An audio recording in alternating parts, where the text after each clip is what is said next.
ஆண்டவராகிய இயேசு கிறிஸ்துவின் நாமத்தினாலே இந்த நேற்று நிகழ்ச்சியில் உங்களை சந்திப்பதில் மிகுந்த சந்தோஷம். கடந்த 2 வாரமாக நேற்று நிகழ்ச்சி வரல, இப்போ நம்ம கொண்டு வந்திருக்கிறோம். இந்த 2 வாரத்துக்குள் நடந்ததான சில முக்கியமான சம்பவங்கள் வேதாகமத்துக்கு உட்பட்டது, அதை நம்ம பார்க்க போகிறோம். வாங்க நேற்று வரைக்குள்ளே போகலாம். இந்த நிகழ்ச்சிகளை பார்க்கறதுக்கு முன்னாடி நீங்கள் இந்த சில விஷயங்களை ரேப்பிடாக நான் உங்களுக்கு சொல்ல விரும்புகிறேன். குறிப்பாக இஸ்ரேலில் ஏற்பட்டதான காட்டுத்தீ மிகப்பெரியதான விளைவுகளை அந்த தேசத்துக்கு ஏற்படுத்துது. இதுக்கு பலவிதமான காரணங்கள் சொல்லப்படுது.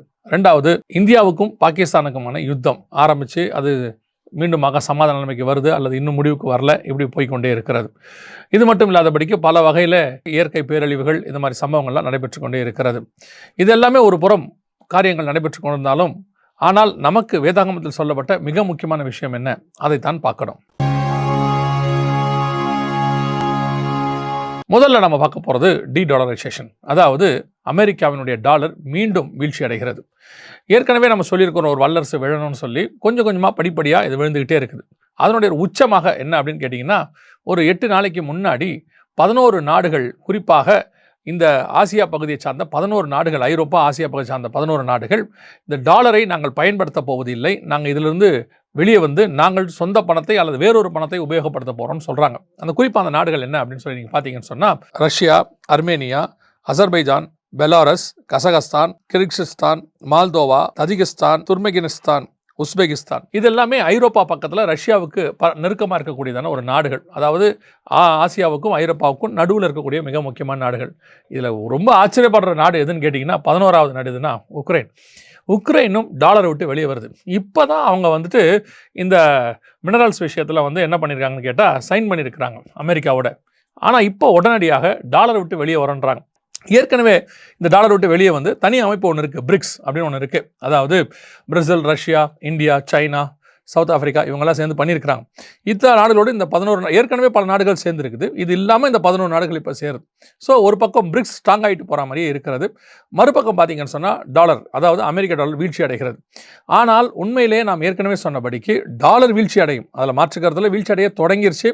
அந்த இந்த டாலரை காப்பாற்றுறதுக்கு அல்லது அமெரிக்க பொருளாதாரத்தை காப்பாற்றுறதுக்கு ட்ரம்ப் எவ்வளோ முயற்சிகளை மேற்கொண்டு கொண்டே இருக்கிறார். அந்த ஒரு பக்கம் நடந்துகிட்டே இருக்கிறது. அதில் கூட பார்த்தீங்கன்னு சொன்னால், அவர் திடீர்னு என்ன பண்ணிட்டாரு, சைனாவுக்கு டாரிஃப்லாம் போட்டார் இல்லையா, அப்படியே பின்வாங்கி பாதிக்கும் மேற்பட்டு குறைச்சிட்டார்.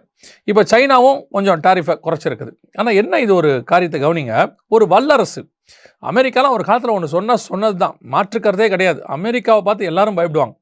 ஆனால் அமெரிக்கா இப்பொழுது வீழ்ச்சி அடைகிறது என்பதுக்கு ஒரு ஆதாரம் என்னென்னா, தான் எடுத்த ஸ்டெப்பில் திருப்பி அதுவே பின்னாடி வருது. முதல்ல அவர் சொன்னார், இந்த மாதிரி பல நாடுகளுக்கு நாங்கள் டாரிஃப் போட்டோன்னு, அவரே அப்புறம் 90 நாள் நிறுத்தி வைக்கிறேன்னு சொன்னார். இப்போ எல்லா நாடுகளுக்கும் ஸ்டாப் பண்ணுறேன், சைனாவுக்கு மட்டும்னார். இப்போ சைனா விட்டு பின்வாங்குறார். அதாவது ட்ரம்ப் எங்கே ஆரம்பிச்சாரோ திருப்பி அதே இடத்துக்கு பின்னாடி வர்றார். அப்படின்னா என்ன அர்த்தம், வல்லரசு தன்மை அது இழக்கிறது. ஒரு வல்லரசுனா என்ன, தான் என்ன சொன்னமோ அதில் நிற்கணும், அதில் சாதிக்கணும், அதான் வல்லரசு. ஆனால் இந்த வல்லரசு தன்மை விட்டு அது வெளியே வருது. மற்ற நாடுகளெல்லாம் மேலோங்கி எழுகிறது. ஆனால் உண்மையிலே பிரிக்ஸ் வருமா அப்படின்னு கேட்டிங்கன்னா, பிரிக்ஸ் வராது. பிரிக்ஸுக்கு பதிலாக ஈரோ தான் வரும். நாம் ஏற்கனவே அதை பற்றி பேசியிருக்கிறோம். இதை ஒட்டி இன்னொரு சம்பவத்தையும் உங்களுக்கு சொல்ல விரும்புகிறேன். என்னன்னு கேட்டால், இந்த 9 மாதத்தில் இல்லாத அளவுக்கு கோதுமையினுடைய வீழ்ச்சி மிகப்பெரிய அளவில் வீழ்ச்சி அடைஞ்சிருக்குது. கோதுமை ஏன் இதை நம்ம இங்கே மென்ஷன் பண்ணுறோம் அப்படின்னு கேட்டால், இந்த பொருளாதாரத்தினுடைய வீழ்ச்சியின் அடையாளமாக வெளிப்படுத்தின விசேஷம் 6ஆம் அதிகாரம் 5-6 வசனங்களில் கோதுமை தான் அடையாளமாக பார்க்கிறோம். இப்போ பொருளாதார வீழ்ச்சியின் அடையாளமாக எப்போதும் இல்லாத ஏற்கனவே கோதுமை மிகப்பெரிய அதவான காரியங்களை செஞ்சுட்டு இருக்கு. இன்னும் சொல்ல போனால் அதோடைய விளைச்சல் கிடையாது, உக்ரைன் பாதிக்கப்பட்டது, இப்படி நிறையா இருக்குது இல்லையா.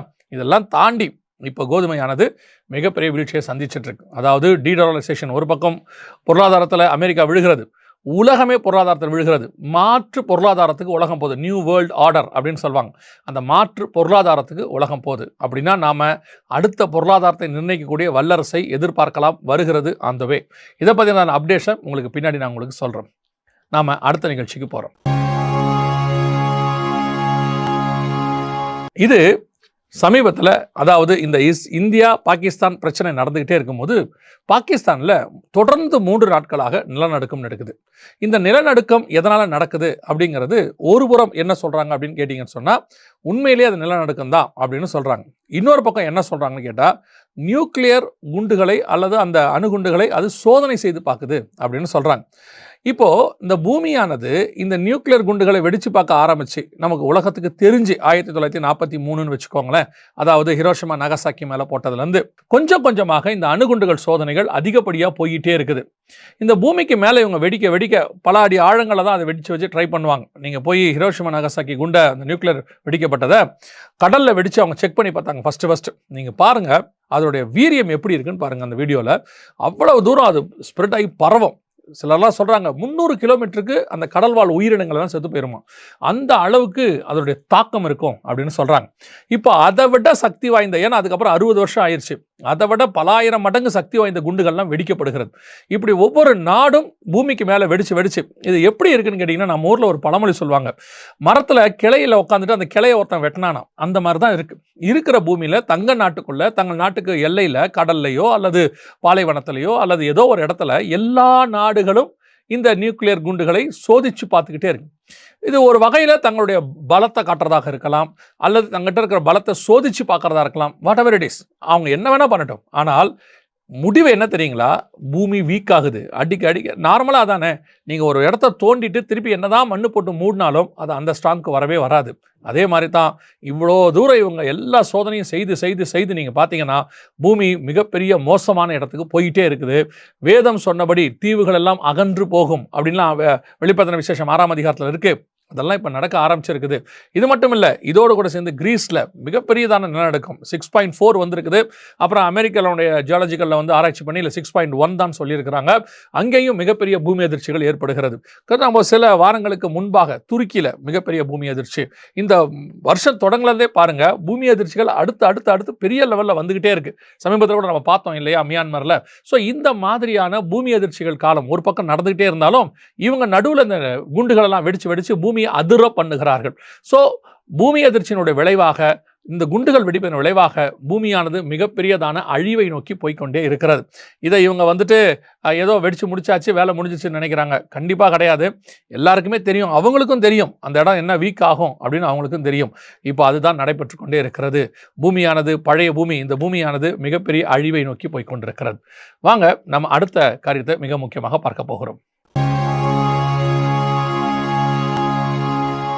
இது என்னன்னு கேட்டிங்கன்னா, கொஞ்சம் வித்தியாசமாக இந்தியாவில் பூனேல சமீபத்தில் ஹியூமனாய்ட் ரோபோட் அப்படின்னு கொண்டு வந்திருக்கிறாங்க.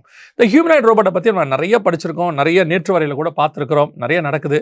ஆனால் இதை ஏன் நம்ம சொல்கிறோம்னா, வெளிப்படுத்தல் 13:15 கடைசி காலத்தில் அந்த மிருகம் பேசுமாம், பார்க்குமாம், இந்த மாதிரி கரையக்காரங்களை நம்ம பார்க்குறோம். ஆனால் ஒரு பெரிய விஷயம் என்ன அப்படின்னு கேட்டிங்கன்னா, இந்த ஹியூமனாய்ட் ரோபோட்டை பற்றி சொல்லும் போது 2 முக்கியமான விஷயத்தை அவங்க வந்து அந்த வலைத்தளத்தில் கொடுத்துருக்குறாங்க. அந்த இனி 2-3 வருஷங்களில், அதாவது குறிப்பாக 4 வருஷத்துக்குள்ளாக இது வரப்போகுதுன்னு சொல்கிறாங்க. இது என்னன்னு கேட்டிங்கன்னா, the team is focusing on refining the robot's ability to understand and execute operator commands. அதாவது என்ன சொல்லுதுன்னா, இவங்க கொடுக்கக்கூடிய கமாண்டை அண்டர்ஸ்டாண்ட், புரிந்து கொண்டு எக்ஸிக்யூட் செய்யக்கூடியது. புரிந்து கொண்டு இவங்க என்ன சொல்கிறாங்களோ அதை புரிந்து கொண்டு செய்வது.